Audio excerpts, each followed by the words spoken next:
ये जो sugar free बोतलें होती हैं जिन्हें डाइट कार्बोनेटेड ड्रिंक्स कहा जाता है या जीरो के नाम से भी आती हैं कि ये वो बोतल है जिसमें जीरो शुगर है। क्या वाकई इसमें शुगर जीरो होती है और क्या इसका हेल्थ को कोई बेनिफिट होता है? ये हेल्थ लाइन एक बहुत ज़बरदस्त प्लेटफॉर्म है जहां पर बड़े माहिरीन किस्म के लोग जो हैं वो मेडिकल से रिलेटेड आर्टिकल्स लिखते हैं और फिर दीगर माहिरीन वो भी एक्सपर्ट्स होते हैं उसको क्रॉस चेक भी करते हैं और फिर अपनी राय भी इस पर देते हैं। ये आप देख सकते हैं पूरा एक आर्टिकल छपा है कि बिल्कुल ठीक बात है। वाकई ये जो जीरो शुगर फ्री और डाइट कोलाज या कार्बोनेटेड ड्रिंक्स या बोतलें होती है उसमें वाकई जीरो शुगर होती है, वाकई जीरो कैलोरीज होती हैं, लेकिन इसके साथ साथ जीरो प्रोटीन्स और जीरो फैट्स भी होती हैं। यानी इसमें कोई न्यूट्रिशनल वैल्यू नहीं होती, कोई ग़िज़ाइयत नहीं होती। तो इसमें क्या होता है, इसमें इंग्रेडिएंट्स क्या हैं? इसमें कार्बोनेटेड वाटर होता है, इसमें कैरेमल कलर होता है, एडिटिव्स होते हैं और फ्लेवर्स होते हैं। इसमें 2% पोटेशियम 2% सोडियम होता है। अब ये मीठी कैसे होती है? इसमें आर्टिफिशियल स्वीटनर्स डाले जाते हैं, मसनूई मिठाई डाली जाती है जिसमें एस्पार्टम है, एसके बड़ी मशहूर है, ये दो चीज़ें इस पर डाली जाती हैं। Actually these are the healthier version of the original drink. ये जो ओरिजिनल बोतल होती है ना उसका समझ लें उन्होंने एक हेल्दियर वर्जन बना दिया है कि जी इसके अंदर कोई चीनी चौके नहीं है। तो सिग्नेचर टेस्ट जो है, जैसे बहुत सी बोतलों का एक टेस्ट होता है और इंसान उन टेस्ट के साथ एडिक्टिव हो गया होता है, उसको वो टेस्ट बड़ा पसंद है, लेकिन वो चाहता है वो मोटा भी ना हो, चीनी भी ना खाए, टेस्ट उसको मिल जाए। तो अब ये हेल्दियर वर्जन बनाया गया उन बोतलों का कि ये बोतल पी लो भाई, इसमें कोई शुगर नहीं है, ये तुम्हें टेस्ट दे देगी, चीनी नहीं देगी। लेकिन इसका नुकसान क्या है? तहकीकात के मुताबिक ये नॉन न्यूट्रिटिव जो स्वीटनर्स हैं, बगैर किसी ग़िज़ाइयत के जो स्वीटनर्स हैं, इनको इस्तेमाल करने से टाइप 2 डायबिटीज होती है। 2023 में रिसर्च हुई थी 1,05,588 लोगों के ऊपर, 9 साल 1 माह ये रिसर्च चली है कि वो लोग जो बहुत अरसे तक ये नॉन न्यूट्रिटिव स्वीटनर्स यानी इस तरह की चीज़ें खाते हैं जो कि मसनूई मिठाई होती है और उसके अंदर कोई ग़िज़ाइयत नहीं होती, इनके अंदर टाइप 2 डायबिटीज़ शुगर का रिस्क बहुत ज़्यादा बढ़ जाता है। और जो नेचुरल गट माइक्रोबायोम है, यानी हमारे पेट के अंदर पूरी आंतों के अंदर एक माइक्रोबायोम है, बैक्टीरियाज हैं, जरासीम है जो फ्रेंडली बैक्टीरियाज हैं जो खाने को हजम करने में और भी बहुत से कामों में साथ देते हैं, वो बुरी तरह मुतासिर होते हैं। और इनमें मौजूद फॉस्फोरिक एसिड वो तो दांतों के लिए नुकसानदेह है और लॉन्ग टर्म यूज इसका हार्ट डिजीज और किडनी डिजीज के अंदर भी पाया गया। वैसे ईद उल फितर के दिन मीठा वो सिर्फ जायके के लिए नहीं होता, बल्कि वो रिश्ता भी होता है, उसमें गर्मी है, मोहब्बत और प्यार का इजहार भी है। और ईद उल फितर में तो अगर मीठा ना हो तो ईद की खुशियां अधूरी हैं। वो दस्तरखान ही नामुकम्मल समझा जाता है ईद उल फितर में जहां मीठा ना हो। तो मीठा बांटना ईद के दिन खुशियां बांटने के मुतरादिफ है और बाज़ औक़ात दस्तरखान पर जो मौजूद मीठा होता है उससे माजी की बहुत सी अच्छी यादें भी जहन में आ जाती हैं। हलवा, खीर, जलेबी, रसमलाई, कुनाफा, बकलावा, मुख्तलिफ ट्रेडिशंस में, मुख्तलिफ कल्चर्स में मुख्तलिफ किस्म की मिठाई और मीठी चीज़ें वो इस्तेमाल की जाती हैं। और देखा जाए तो यूरोपियन कंट्रीज़ में चॉकलेट, केक, पेस्ट्री हमारे यहाँ भी होती है, लेकिन ज़्यादातर रवायती देसी मीठे पकवान पकाए जाते हैं। अच्छा एक मिनट, ये बातें सिर्फ ईद के दिन तक ही रहें, जिन्हें इस मीठे की आदत पड़ जाती है वो बड़ा खतरा हो जाता है। आप खुद बताइए, खुद अपने आप से पूछिए कि इस मीठे ने आपको कितना नुकसान पहुंचाया। So deadliest drug which you are addicted to, legally addicted to, यानी सबसे बड़ा नशा जो आपको लगा हुआ है और आपको पता भी नहीं आपको लगा हुआ है, जो पूरे मुआशरे की सेहत को आज बुरे तरीके से तबाह कर रहा है, वो आपके फ्रिज में है, आपके किचन में, आपकी पेंट्री में, और वो है शुगर। वाकई चीनी है, ये सिर्फ बात नहीं, आपको खिलाफ नहीं किया जा रहा, लेकिन ये आर्टिफिशियल स्वीट इस वक्त इंसानी जिस्म को कितना तबाह कर रही है।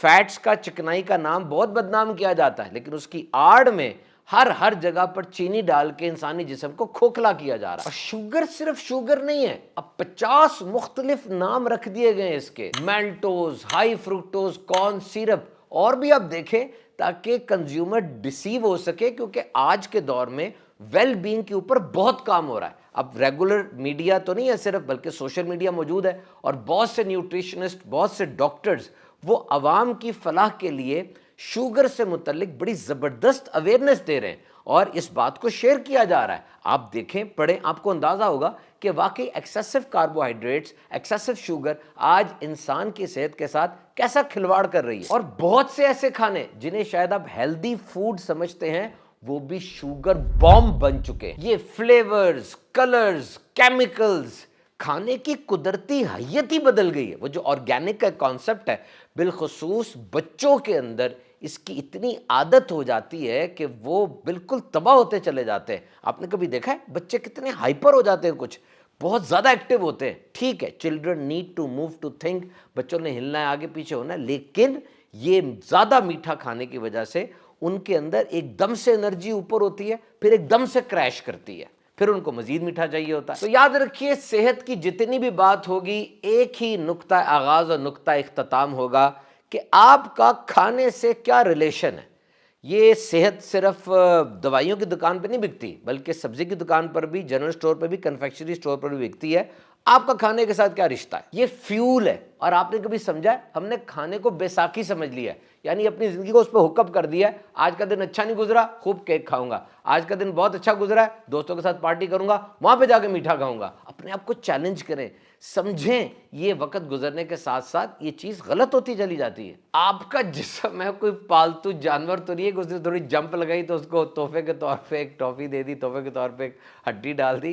तो अपने जिस्म को रिवॉर्ड करने का कोई और अंदाज ढूंढिए। तो बहरहाल जनाब, रमजान के दौरान जो खास रूटीन बन गई थी, बिलखुसूस खाना पीना और सोना बड़ा जबरदस्त अंदाज से रेगुलेट हो रहा था।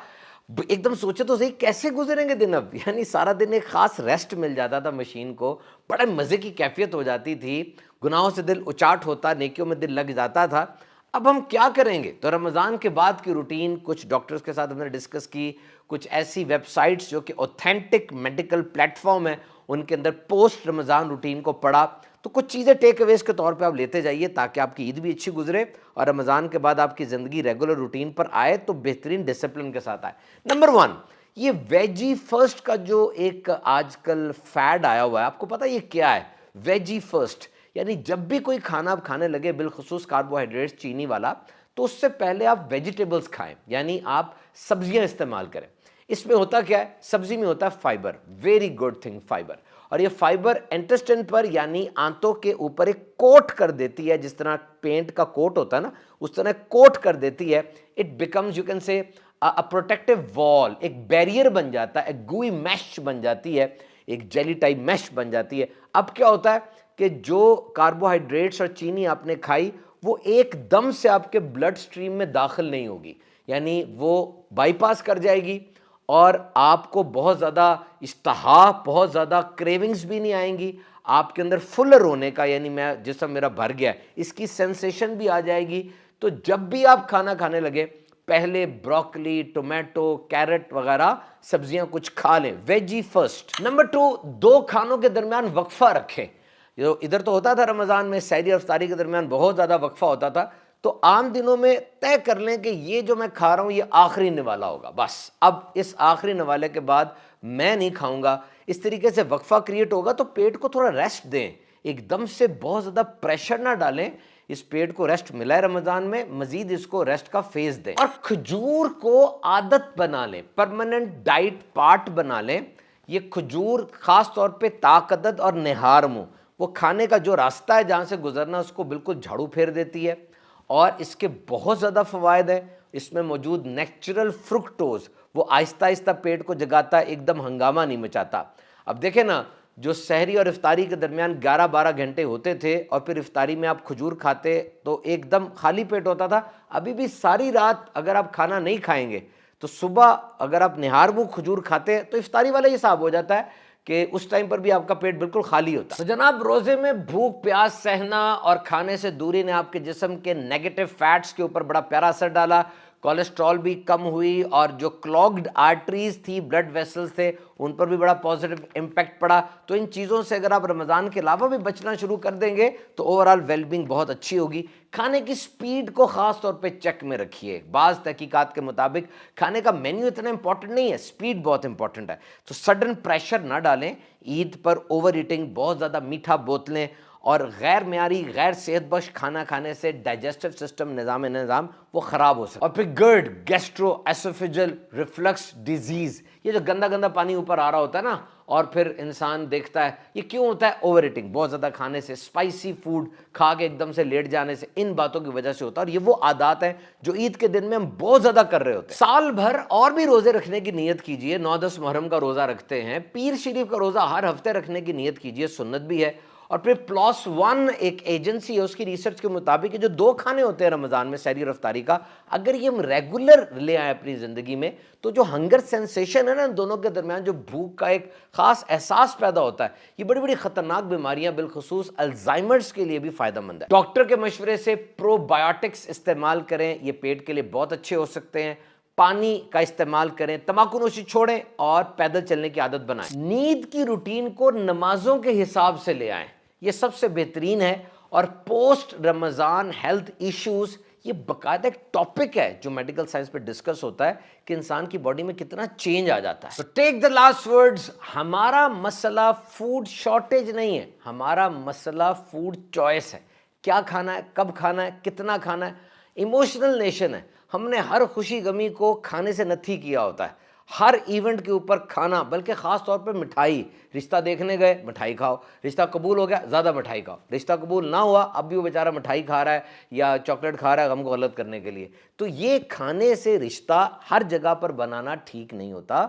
जिस तरह कोई नया काम हुआ, कोई अच्छा काम हुआ, कोई खुशी हुई, तो सजदा शुक्र अदा करो, कुछ और करो नहीं, खाना खाओ, पकाओ, होटल चलो, मतलब एक कल्चर फूड का बना हुआ है। रमज़ान के अंदर भी ऐसा होता है और ईद के दिनों के अंदर भी खाना पकाने में घर की ख़वातीन का बहुत ज़्यादा टाइम लग जाता है।